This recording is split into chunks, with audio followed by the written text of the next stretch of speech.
একজন চাওয়ালা যদি দেশের প্রধানমন্ত্রী হতে পারে তাহলে আমি কেন পারবো না?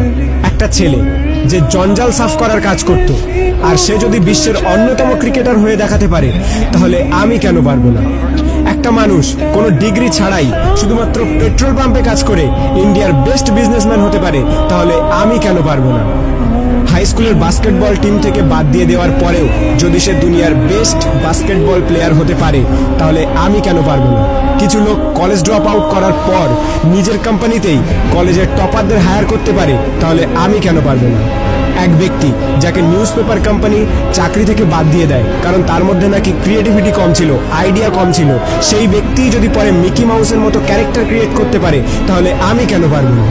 একটা মানুষ যার গার্লফ্রেন্ড তার সাথে ব্রেকআপ করে নেয় এবং তাকে সমস্ত সোশ্যাল সাইট থেকে ব্লক করে দেয়, কিন্তু সেই ব্যক্তি পরে দুনিয়ার সব থেকে বড় সোশ্যাল নেটওয়ার্কিং সাইট ফেসবুক বানিয়ে দিতে পারে তাহলে আমি কেন পারবো না?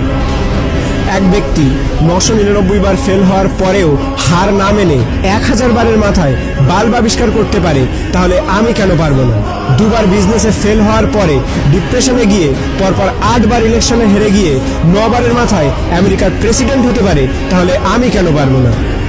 এক ব্যক্তি যাকে নিজের কোম্পানি থেকে তাড়িয়ে দেওয়ার পরেও যদি অ্যাপেলের মতো কোম্পানি গড়ে তুলতে পারে তাহলে আমি কেন পারবো না? একটা মেয়ে যে 9 বছর বয়সে সেক্সুয়ালি অ্যাবিউজড হওয়ার পরেও 10 বছর বয়সে প্রেগনেন্ট হওয়ার পরেও লোকাল টিভি শো থেকে বের করে দেওয়ার পরেও অস্কার জিততে পারে এবং কোটি কোটি টাকা ইনকাম করতে পারে তাহলে আমি কেন পারবো না?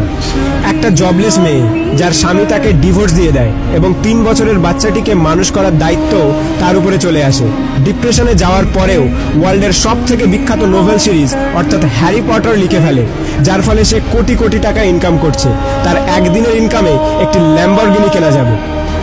এক ব্যক্তি যার পুরো বডি প্যারালাইজড, চলাফেরা তো দূরের কথা, নিজের আঙুল পর্যন্ত নাড়াতে পারে না, সে যদি ওয়ার্ল্ডের one of the best scientist হতে পারে তাহলে আমি কেন পারবো না? তোমরা সব জিনিসই অ্যাচিভ করতে পারো যেটা তোমরা করতে চাও, যার স্বপ্ন তোমরা দেখো, শুধু তার জন্য একটা আগুন দরকার, একটা স্পার্ক দরকার। নাথিং ইজ ইম্পসিবল, আর এই স্পার্ক তোমাদের নিজেদের মধ্যে আছে। তুমি নিজেই দোষী তোমার ফেল হওয়ার জন্য।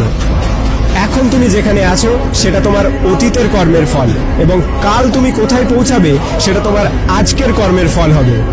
আমার তরফ থেকে সবাইকে অল দ্য বেস্ট। যদি ভিডিওটি ভালো লাগে তাহলে লাইক করো, শেয়ার করো, আর তোমার মতামত কমেন্ট করে জানাও।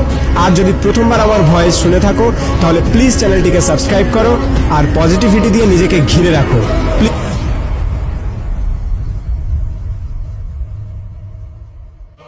മനതിൽ വിതയ്ത്ത വാർത്തൈ നിனைவிருக்கும்